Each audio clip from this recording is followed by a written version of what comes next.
Bonjour, bonsoir, je suis content de vous retrouver. Aujourd'hui, on parle du dos, on parle des problèmes de dos. C'est une structure qui est vraiment importante, qui est vraiment névralgique. Vous savez, les conseils, les exercices, les informations que je vous donne aujourd'hui ne remplacent pas les conseils et les exercices d'un professionnel de la santé. Je vous invite d'ailleurs à en consulter un pour évaluer, pour savoir quelle est la source de votre problème. Vous allez trouver beaucoup d'informations, beaucoup d'exercices aussi que je vais vous donner aujourd'hui dans mes livres, notamment 99 façons de soulager les douleurs au dos et au cou, et aussi mon plus récent livre, Plus jamais malade. Vous m'avez souvent demandé de vous donner des exercices pour la scoliose. C'est pas toujours simple de vous donner des exercices pour la scoliose parce que chaque exercice doit vraiment être adapté à la condition de chaque personne. Quels sont les meilleurs exercices pour la scoliose? Je ne peux pas répondre directement à cette question-là dans une vidéo qui s'adresse à tout le monde. Il n'y a pas de meilleurs exercices pour la scoliose universelle. Il y a des meilleurs exercices pour vous. Il y a des programmes d'exercices qui sont reconnus, mais il n'y a pas d'exercice à faire de façon universelle que je pourrais vous donner sur ma chaîne, un programme de 10 exercices qui fonctionne pour tout le monde. Ça ne fonctionne pas comme ça. J'ai toujours été un peu réticent de donner des exercices pour la scoliose, mais je le fais aujourd'hui en mettant des nuances, en vous disant que vous devez les adapter, en disant que vous devez consulter. Il y a deux grands types d'exercices. Il y a les exercices thérapeutiques ou les programmes thérapeutiques qu'on souhaite faire pour corriger une scoliose ou pour freiner une scoliose et les programmes de maintien.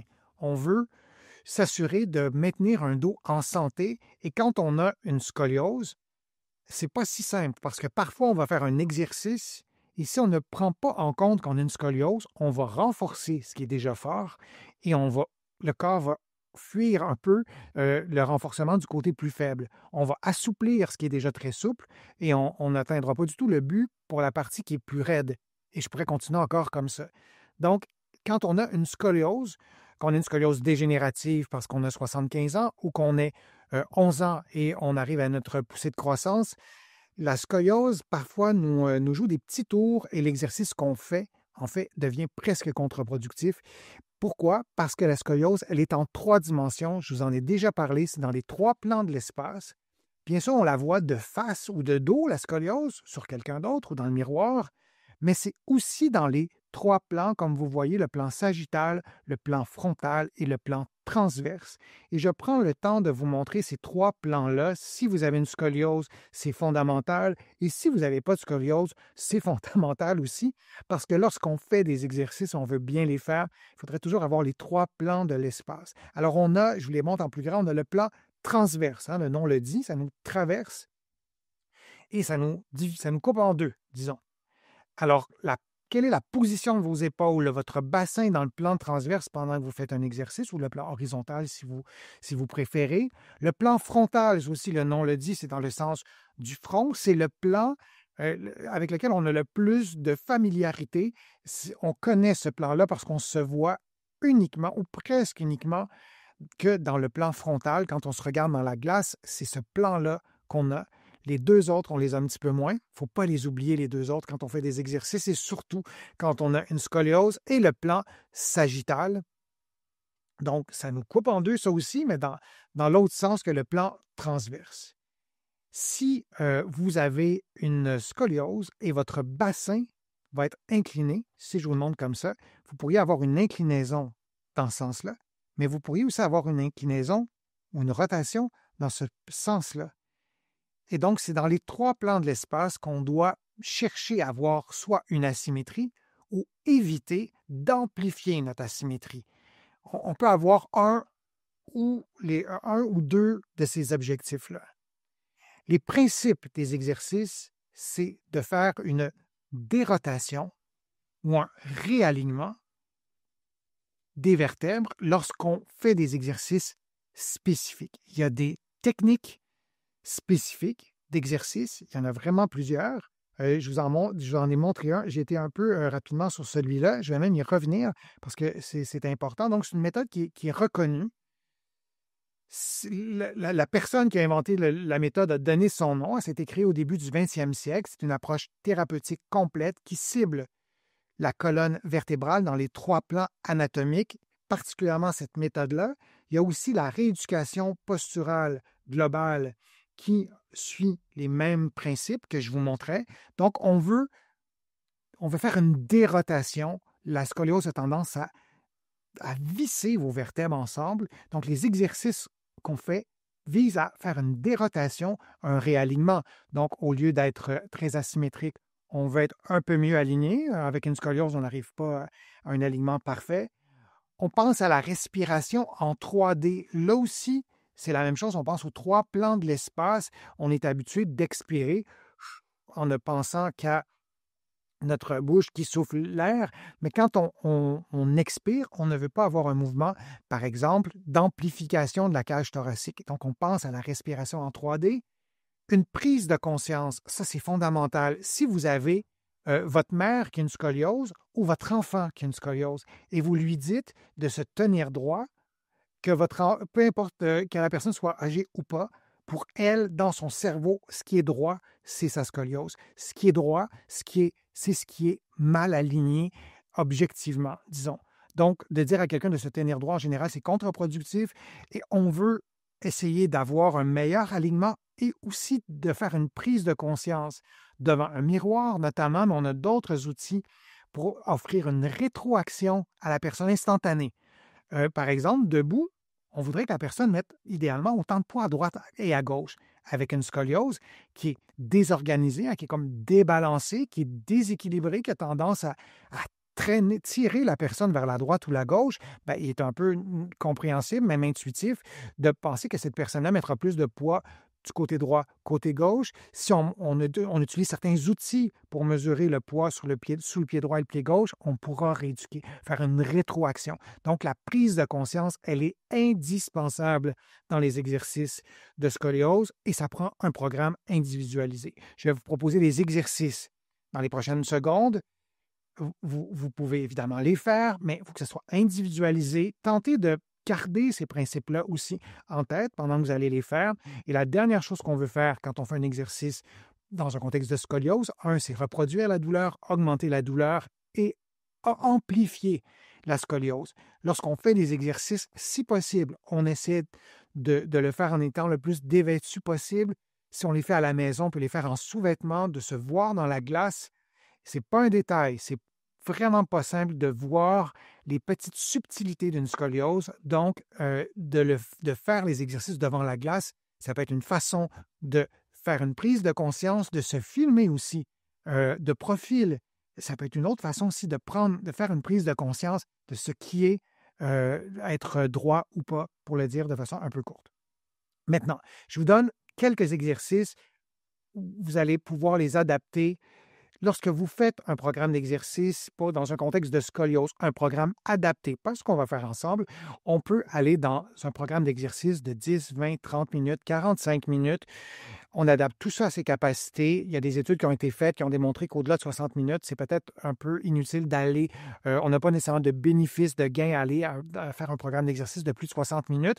On peut aussi intégrer des activités physiques comme la marche, la course, mais vraiment dans un objectif thérapeutique de s'assurer de faire une prise de conscience sur cet effort, cette activation qu'on souhaite la plus symétrique possible. Et quand je dis symétrique, c'est vraiment en 3 dimensions, ce n'est pas juste dans le plan frontal. Un exercice que vous pourriez faire, qui est un exercice de mobilité, ce sont des exercices relativement simples que vous pourriez faire dans différentes conditions, que vous adaptez. Alors, vous vous levez sur la pointe des pieds, comme ça, et vous y allez doucement, comme période d'échauffement, si vous voulez, et ensuite, vous levez le ballon. Vous pourriez lever les pieds beaucoup moins vite que ça, et vous levez le ballon un peu plus haut. Alors, ça, c'est intéressant de le faire comme ça, devant la glace. Est-ce que le ballon, vous l'avez levé en ligne droite? Est-ce que le ballon a tendance à aller un peu vers la droite, vers la gauche? Vous pourriez le faire en étant sur un seul pied. Vous pourriez le faire aussi en gardant les 2 talons levés. Vous pourriez éloigner la base d'appui aussi. Donc, ça pourrait être une façon de faire l'exercice. Moi, je vous l'ai montré en faisant les flexions sur la pointe des pieds.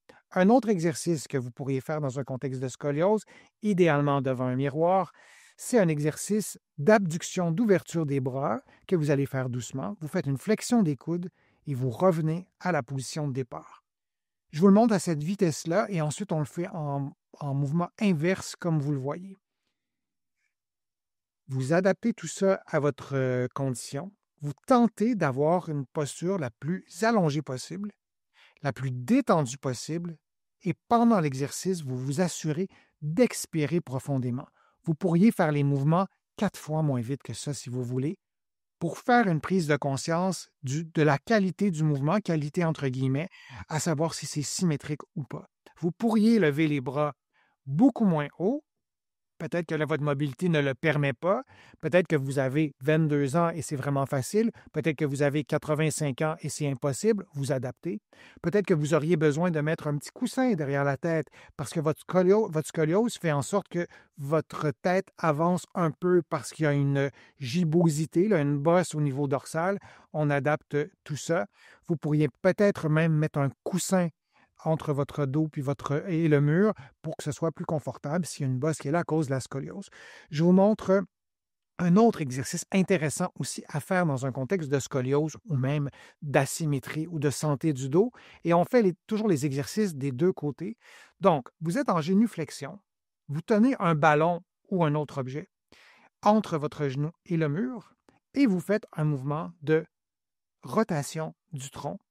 Et observez bien mon regard qui suit la main. Donc, tout tourne pour ce qui est de mon bras gauche et de la rotation du tronc et de la tête, et le bras droit reste vis-à-vis mon genou, et le genou doit absolument tenir le ballon. Regardez ma jambe qui est derrière. Elle est en angle. C'est beaucoup plus facile de tenir l'équilibre comme ça que si ma jambe elle était parallèle à l'autre. Vous pourriez la mettre parallèle. Ça va être plus difficile. Je vous le montre comme ça pour que ce soit un peu plus facile. Et vous faites une dizaine de mouvements. Vous répétez 3 séries. Vous auriez pu faire aussi la même chose avec les autres exercices que je vous ai proposés. Donc, et vous faites cet exercice-là, évidemment, des deux côtés. Tout se fait des deux côtés. J'adore cet exercice-là. Vous pourriez le faire les yeux fermés. Ça serait plus difficile aussi pour l'équilibre. Je vous montre un autre exercice qui se fait aussi en génuflexion, qui stimule la flexion de la hanche et on le fait aussi avec les bras, en levant les bras comme vous avez vu. Vous expirez en levant les bras et vous mettez votre poids évidemment sur le pied qui est devant. Le pied qui est derrière, même chose, vous pourriez mettre un peu votre jambe en diagonale ou vous pourriez éloigner la jambe pour augmenter votre base d'appui. Ça serait une façon de faire. Toujours la même chose, en faisant un auto-allongement, en expirant, en regardant dans la glace, en le faisant lentement et en répétant peut-être une dizaine de mouvements, puis en prenant une pause après 10 mouvements. Et vous faites évidemment tout ça des deux côtés. Je vous montre un autre exercice aussi, toujours dans un contexte d'asymétrie. Ça s'en vient, j'étais comme en réflexion pour faire cette vidéo-là, j'imagine. Donc, vous prenez cette position, qui est la position du pont, qui est quand même un peu forçante dans certains contextes, et vous levez, vous faites une extension de la jambe relativement tendue, et vous faites l'autre côté. Vous vous assurez de vous auto-allonger dans cette position-là. C'est comme si on éloignait la tête du bassin, disons-le comme ça. Et lorsque vous levez une jambe, ben, évidemment, ça change complètement la mise en charge. Vous pourriez voir, est-ce qu'une faiblesse d'un côté, est-ce qu'une raideur d'un côté, est-ce que c'est plus difficile d'une main que de l'autre? Est-ce que j'ai plus de poids toujours sur le même côté, sur la même main? Est-ce que j'ai tendance à m'affaisser? Vous allez vous assurer aussi d'expirer profondément pendant que vous faites l'exercice. C'est difficile de se voir en même temps pendant qu'on fait l'exercice. S'il y a quelqu'un qui est chez vous, avec vous plutôt pour vous filmer, ça serait vraiment intéressant de vous filmer de profil et vous filmer aussi dans l'autre plan de l'espace pour voir comment votre corps se comporte. Je vous donne un exemple de cette normalisation du corps quand je prends mes photos pour mes livres. Pour mon livre, notamment, 99 façons de soulager plutôt les douleurs au dos et au cou. On a pris beaucoup de photos. Il y a beaucoup de photos qui ne sont pas dans le livre, qu'on n'a pas gardées. Et j'avais besoin d'aide, parfois, pour certains exercices, pour que mon dos soit en position neutre, parce que moi, j'étais convaincu qu'il était en position neutre et sur la photo, ça ne l'était pas. C'est la même chose quand on a une scoliose. On est convaincu qu'on est droit, mais dans le fond, on ne l'est pas. Donc, que quelqu'un prenne une vidéo, une photo de nous en train de faire l'exercice, Ça peut être vraiment intéressant ou d'installer son téléphone, se filmer, puis regarder après. C'est pas du tout anodin. Ça fait partie de cette prise de conscience qui est essentielle pour soit améliorer notre condition dans un contexte de scoliose. C'est possible de le faire seul, c'est extrêmement difficile et moi, je n'ai pas du tout la prétention de vous guider, de vous accompagner sur ma chaîne pour traiter votre scoliose à distance. Je pense que ce n'est pas du tout réaliste et ceux qui le font, on peut remettre peut-être un petit peu, en tout cas, on peut avoir des doutes, mais pour améliorer la santé de votre dos sans amplifier votre scoliose, on a besoin d'une prise de conscience et en faisant ces exercices-là, ça peut être une façon de prendre conscience. Chose certaine, si vous avez une scoliose qui évolue, vous devez consulter. Si vous avez un enfant qui a une scoliose qui évolue, vous devez absolument consulter rapidement. Et si les poussées de croissance ne sont pas encore arrivées, les grosses poussées de croissance, si votre enfant a moins de 10 ans avec une scoliose très visible, vous devez consulter vraiment rapidement avant les poussées de croissance. Dans certains cas, une scoliose, ça peut porter atteinte à la respiration, à la fonction cardiaque.